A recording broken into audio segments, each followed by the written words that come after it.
Un gusto tenernos en el programa. Muchísimas gracias por tenernos en esta hermosa casa que la verdad que está lindísima. Y como mucha gente no los va a conocer, ya que estamos saliendo en 8 países, me gustaría que primero se presentaran para que sepamos con quién estamos hablando. Bueno, Elena Rux, la productora de este próximo proyecto, y Gustavo Camelot, que soy yo. Nada, el proyecto se llama Las 5 puntas del lucero, The Tree of Red Stars en inglés, y hace un tiempito que ya lo vengo manejando, primero por Estados Unidos, donde vivía yo antes en Los Ángeles, y ahora, desde que volví a Uruguay, en Uruguay. ¿De dónde viene ambos el amor al cine? Primero empiezo con vos.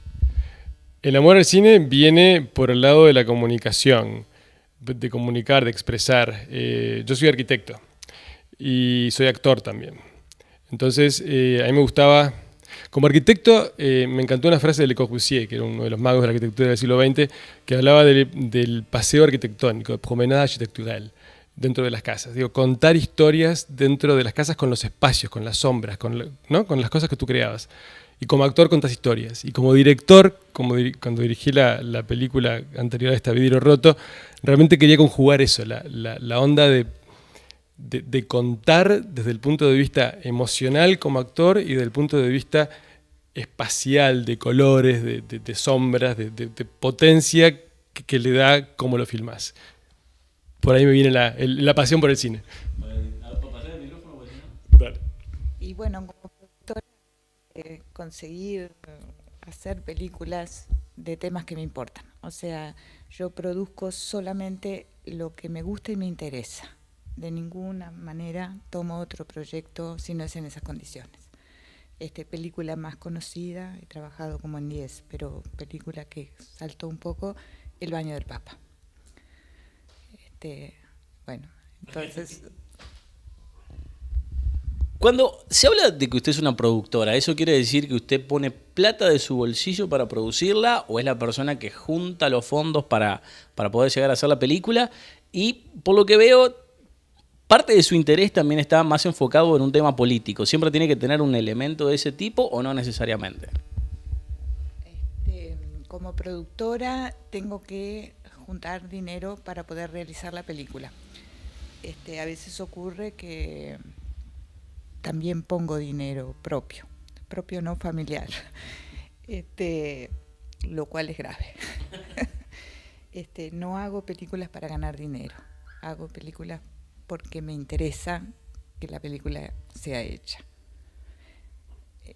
No sé la segunda pregunta. ¿Siempre tiene algún tinte político o ese interés viene por otro lado? Bueno, en El baño del Papa no hay ningún tinte político. Es decir, la política es dos cosas. Para mí El baño del Papa es un cuento político, de una persona humilde, en fin. Pero no hace política. O sea, hay películas que tienen un tinte político, pero eso no quiere decir hacer política. Yo además soy militante política y hago política fuera de mi profesión de productora. La política viene de polis. Polis es, ¿no? Piriápolis. Polis es ciudad. Ciudad es el conjunto de gente que hace a la ciudad. O sea que historias de gentes es lo que es el cine. O sea que siempre es político. Vos has vivido en muchísimos países y entre otras cosas has estudiado en Oxford y no sé qué estás haciendo acá hablando con nosotros, pero ¿cómo ha sido toda esta aventura de Trotamundo que te ha llevado hasta este momento? Y creo que también parte de eso lo expresaste en tu primera película.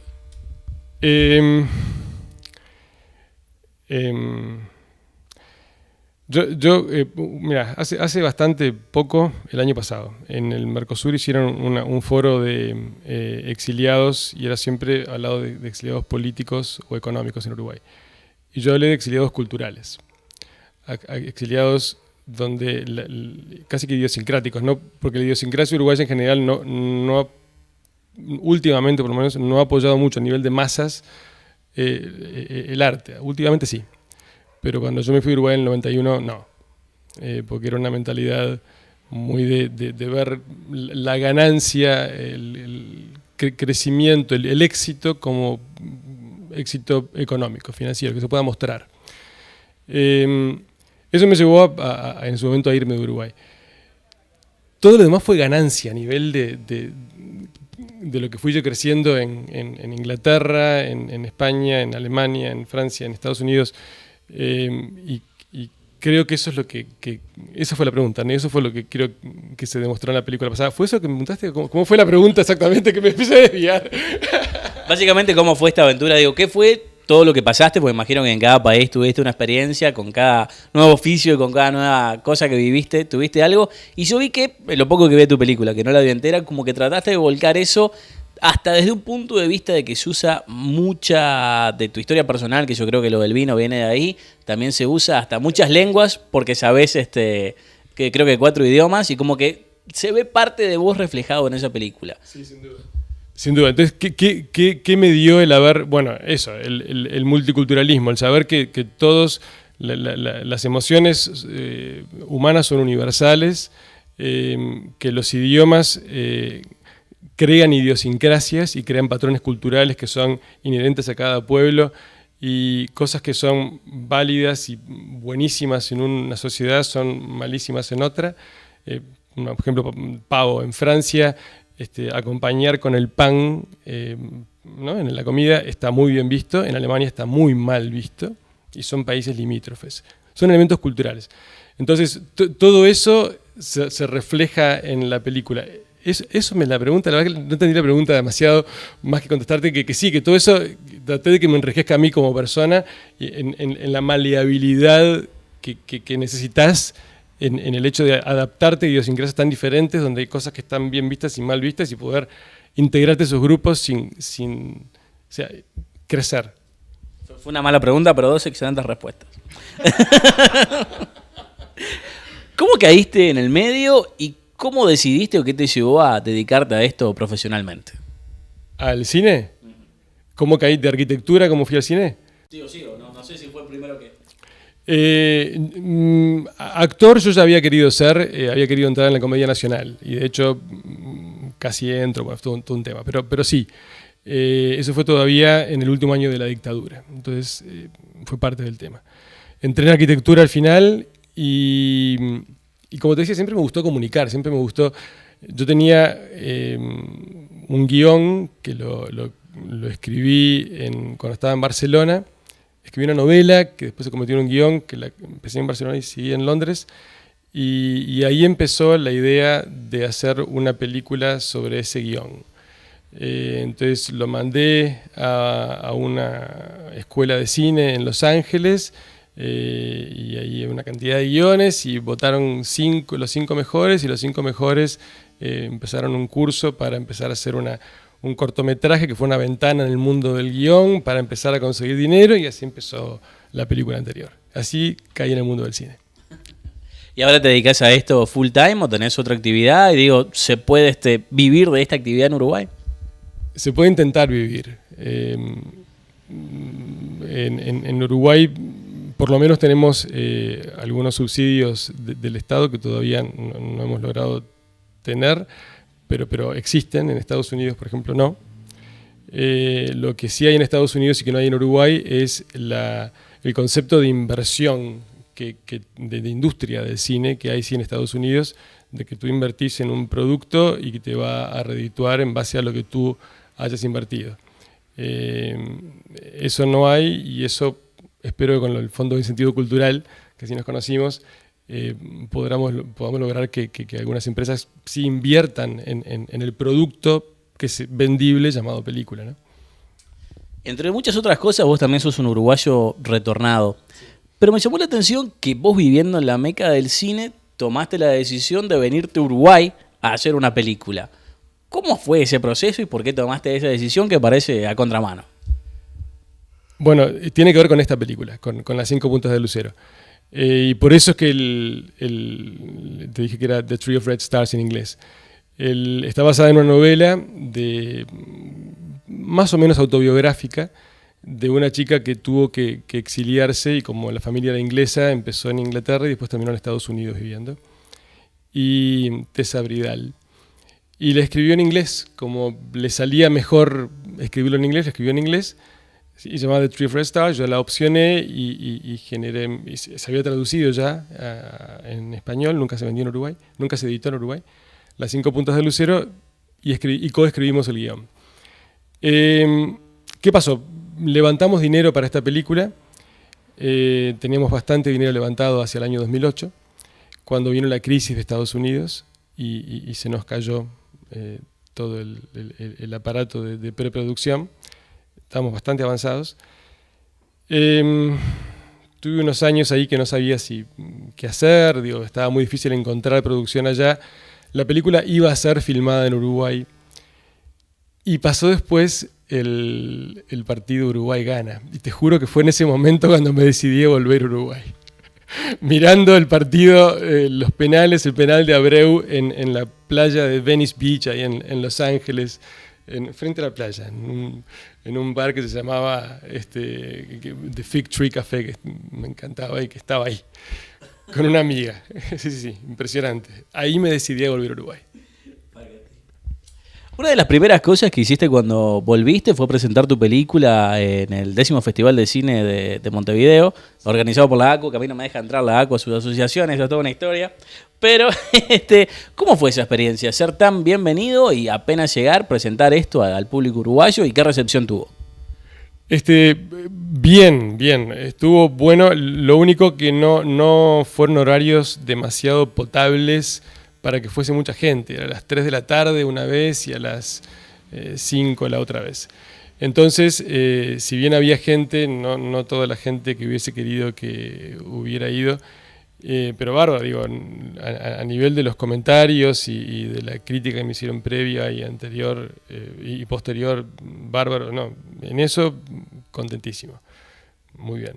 Y esas fueron las únicas 2 veces que se exhibió en Uruguay, ¿verdad? O por lo menos en una pantalla grande. Las únicas, cuando estaba todavía en construcción, se exhibió, por coincidencia nomás, el previo al baño del Papa en el mismo cine, pero por casualidad, tanto que yo había quedado con César Charlone para conversar, porque sabía que iba a ir y al final no fue, bueno, no importa. Pero en Cinemateca, en la sala 18 de julio en aquel momento. Pero estaba en construcción, pero sí, nada más que eso. El proceso para esa película fue bastante raro, porque por lo que entiendo vos primero hiciste un corto, que después adaptaste a una novela, y después esa novela la volviste un guión que vos filmaste, produciste y hiciste de todo. Contanos cómo fue ese proceso, que creo que es bastante único. Fue al revés, fue una novela que convertí en un guión, y ese guión fue el que te contaba que fue seleccionado en esta escuela de cine junto con otros 4 guiones. Y bueno, el propósito de esta ala de la escuela que creaban era para los largometrajes producirlos, los que consideraban buenos, ¿no? Entonces crear un cortometraje como ventana en el mundo del largometraje, ese era el fin de toda esa ala de la escuela. Y así creé el cortometraje The Seventh Bottle, que cuenta un poquito, son en 12 minutos, te hace una imagen de cómo viene estéticamente, a nivel de contenidos, esta película, y ese ganó muchísimos premios y estuvo en muchos festivales, entonces posibilitó a que empezase a conseguir dinero, llegué a hacer un mediometraje, pues estuvo en Cannes y después conseguí más dinero y conseguí dinero para terminar y hacer el largometraje, y así fue el proceso. Otra cosa que me llamó la atención es el título, que parece bastante común, y por lo que yo tengo entendido, cuando tenés un título tan común, alguien ya lo tiene comprado y hay que conseguir los derechos de alguna forma. Y por lo general eso es bastante caro. ¿Cómo hiciste para conseguir ese título? ¿Del anterior o del anterior? Broken Glass. Por eso es que vas a ver que dice Broken Glass, rayita vidrio roto. Porque si bien en el momento que yo hice Broken Glass no había Broken Glass como película, había como programa de televisión, por lo del programa de televisión lo puse raya, porque aparte hablaba de la dualidad del personaje. El personaje es una chica con un alter ego masculino, entonces es todo el yin y el yang, que ese es el tema de la película. Y bueno, venía bien que la película estuviese en 2 idiomas y que explicitase en el título mismo esa dualidad del personaje. Así que es Broken Glass, barrita, vidrio roto. Te la pregunté porque me llamó la atención y mira, terminé descubriendo algo. El gran tema que nos trae por acá es la película que están tratando de sacar adelante juntos ahora, así que le voy a preguntar a usted. ¿Cómo se dio cuenta de que esto era algo que valía la pena para producirse y que tenía posibilidades de llegar a la pantalla grande?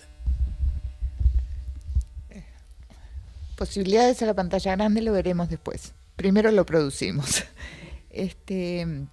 A mí me interesa mucho poder mostrar a través del cine cuestiones de nuestra realidad histórica cercana. Es mucho más fácil que leer una novela hoy día, ver una película. Me interesa mucho el tema y a partir de ahí decido producirlo con muchísimo gusto.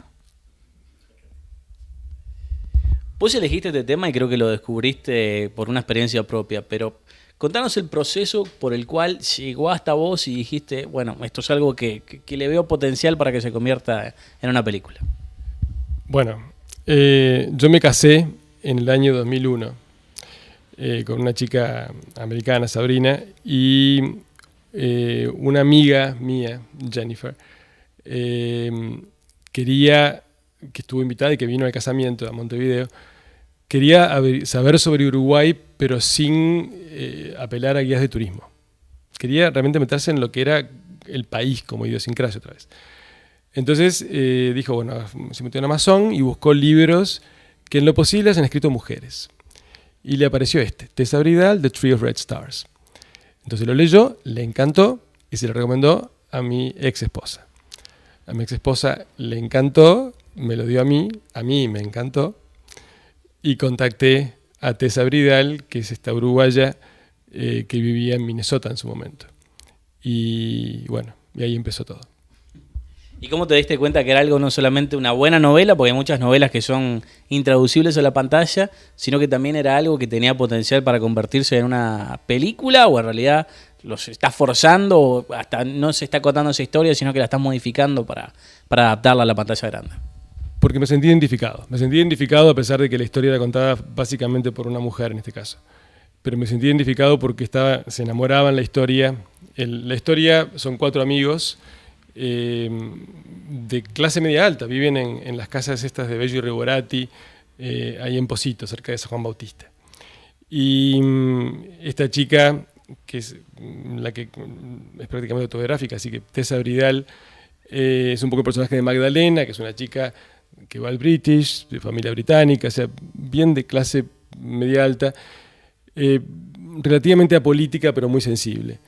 Y se enamora del compañerito que vive en la esquina de la cuadra, que es Marco, que es el hijo de un general. También un poquito mayor que ella, también muy sensible. En aquel momento este chico iba a movilizarse con los cañeros, en los años 60 estamos hablando. Está en la cuadra también Cora, que es la hija del presidente de General Motors, que vino a Uruguay para hacer cargo de la presidencia, que se enamora en una charla que hace el Che Guevara en Montevideo en el año 62, y que las chicas van a escondidas porque no las dejan ir, porque tienen 15 años, del mejor amigo al que le gusta Magdalena, o sea, del hijo del general, que va a terminar siendo un líder tupamaro. Y la cuarta en discordia es Emilia, que es la amiguita más pobre, si querés, de la cuadra, que vive en el apartamento de planta baja, ¿no? Que la mamá es empleada pública y que trabaja para el movimiento del MLN de noche.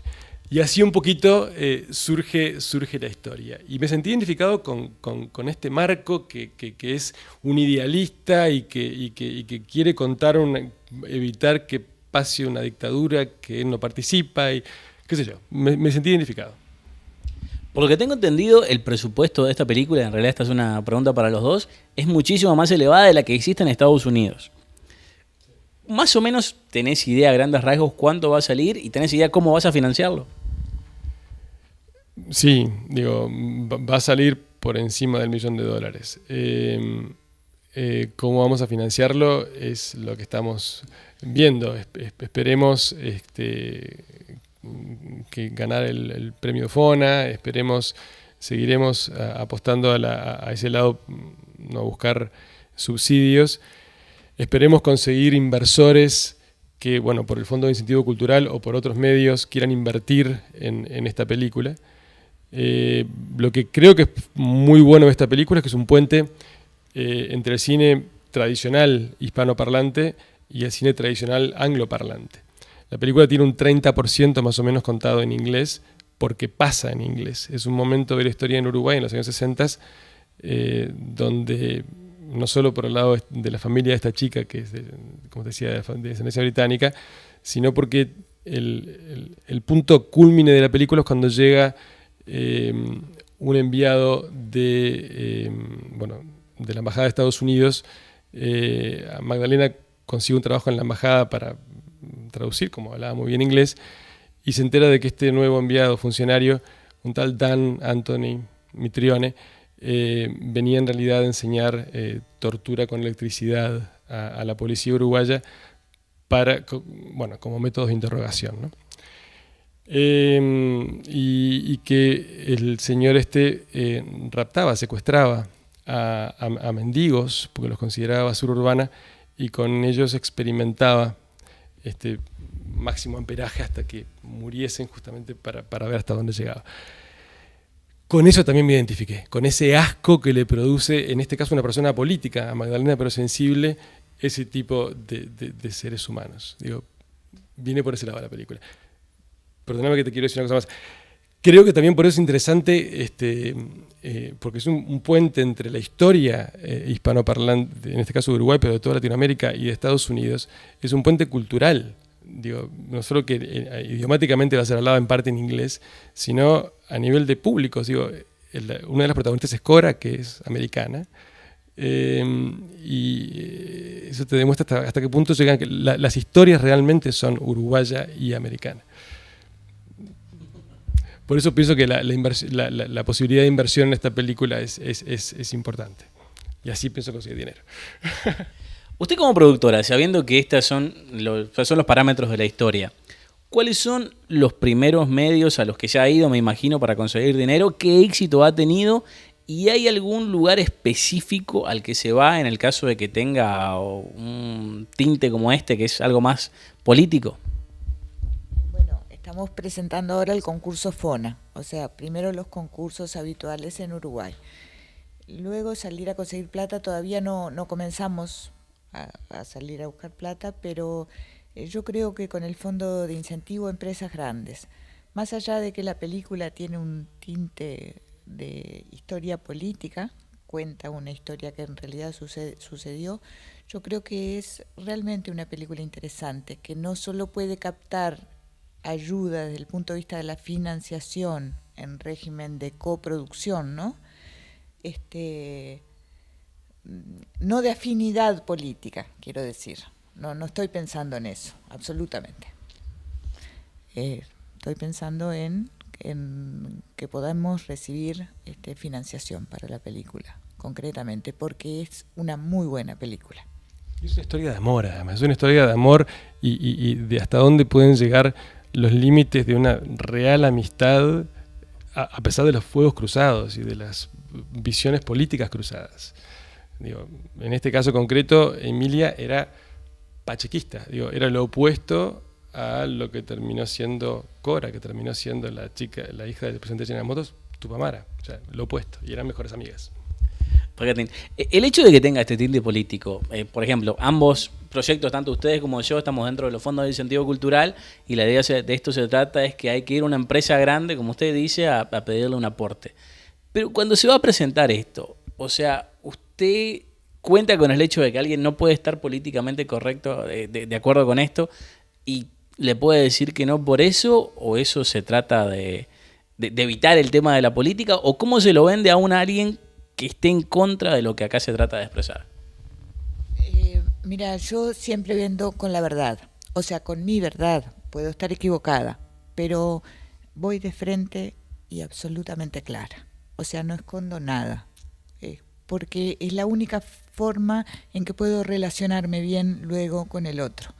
Es decir, trabajar en coproducción no es un tema fácil, y creo que la base es esa, directamente y con la verdad. Y además a pocos le puede asustar el tema político, porque no es que sea un tema político, es un tema de amor y de amistad que pasa en un momento de la historia de Uruguay que sí estaba muy cargada políticamente. Entonces, cómo de repente esa política, la Guerra Fría, afecta las vidas personales de chiquilines que estaban intentando crecer y ser felices en ese Uruguay de los 60s. Viene por ese lado. Como productora, en este proceso, en este proyecto específicamente, ¿cuáles son las cosas más caras a pagar? Bueno, qué sé yo, hay que tener un X número de gente trabajando durante mucho tiempo, hay que tener el equipamiento necesario, los materiales, los actores, qué sé yo, en un presupuesto que tiene 11 páginas, con unos cuantos ítems, ¿no? Donde cada uno es muy importante. Una de las cosas que están aplicando es para fondos concursables. ¿Cómo se puede llegar a ellos y cuáles son las cosas que les exigen en el caso de que se quieran presentar y cómo se tiene más posibilidades al momento de tratar de ganarlo?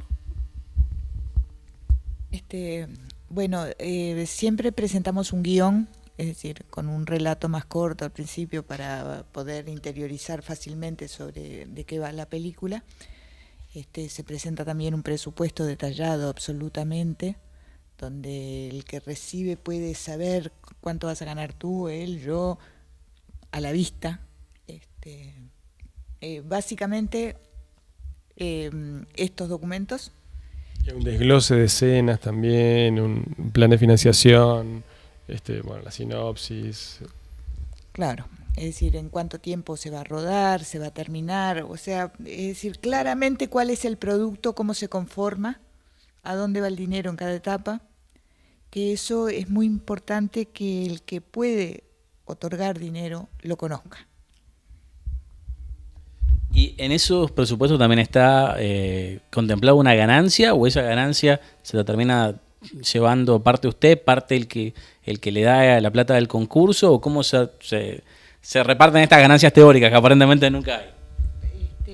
En el presupuesto están contemplados únicamente salarios, no hay ganancias. Luego es ganancia todo lo que cubra todo el presupuesto y a partir de ahí hay ganancia. Entonces así se cierran acuerdos de coproducción, ¿no? Con porcentajes. La película cuesta tanto, tú pusiste tanto, te corresponde un X% de la ganancia. Si alguien quisiera ayudarlos a financiar esto, ¿cuáles son los medios para llegar a ustedes? Y digo, yo tengo $100, los puedo ayudar, y yo tengo $1.000.000, los puedo ayudar, ¿y cómo es el sistema para hacerlo? Bueno, con mucho gusto nos comunicamos. Es decir, yo como productora lo primero que explicaría es que es un contrato de coproducción, ¿no? Para que se entienda claramente y presentar estas referencias que te digo, ¿no? Presupuesto, en fin. Pero sí, digo, y un contrato de coproducción sencillo, no es un contrato de 20 páginas. Claramente se explica. ¿Cuáles son los medios donde pueden escribir o cómo se contactan con usted en el caso de que haya un productor interesado? Bueno, yo soy elenavalentinaRux@gmail.com. ¿Y Gustavo? TheSeventhBottleFilms@gmail.com. No, pero lo que te decía es que además de los inversores pueden invierten un 10% del total del presupuesto, bueno, van a tener el 10% de las ganancias. Digo, tú también podés dividirlo como si fuera una empresa en la cual tú tenés un producto que lo vas a vender. Cuando se vende, tú lo que aportaste te devuelve a ti más la ganancia según lo que aportaste. En este momento se están en los primeros pasos, pero ¿cuál vendría a ser el próximo paso y cuántos pasos más necesita para prender la primera cámara? Reunir el dinero primero. No prendemos cámaras sin dinero. O sea que básicamente es eso, o sea, tienen que llegar al dinero y ahí recién se ponen a pensar en los próximos pasos. Por ahora no hay otra cosa planeada. Tenemos todos los pasos previos ya bastante craneados. O sea, a nivel de preproducción tenemos ya todo el desglose en escenas de cuánto queremos filmar cada día, todo. El dinero es lo único que nos falta en realidad. Es eso. Paga Bueno, esperemos que alguien esté escuchando esto y también quiera ayudarlos. Y les agradecemos mucho por su presencia en el programa. Muchísima suerte con el proyecto. Esperemos que dentro de poco ya esté en la pantalla grande y este sea simplemente la primera de muchas producciones que hacen acá en el país. Muchísimas gracias a ti. Aquí se dice, tengo todo para el casorio, me falta lo principal, ¿no? Nosotros tenemos todo, ahora nos falta lo principal. Hay un sitio en la red, si no es www.thetreeofredstars, como el árbol de estrellas rojas en inglés.com. Eso sería el sitio de la película. Muchísimas gracias de nuevo.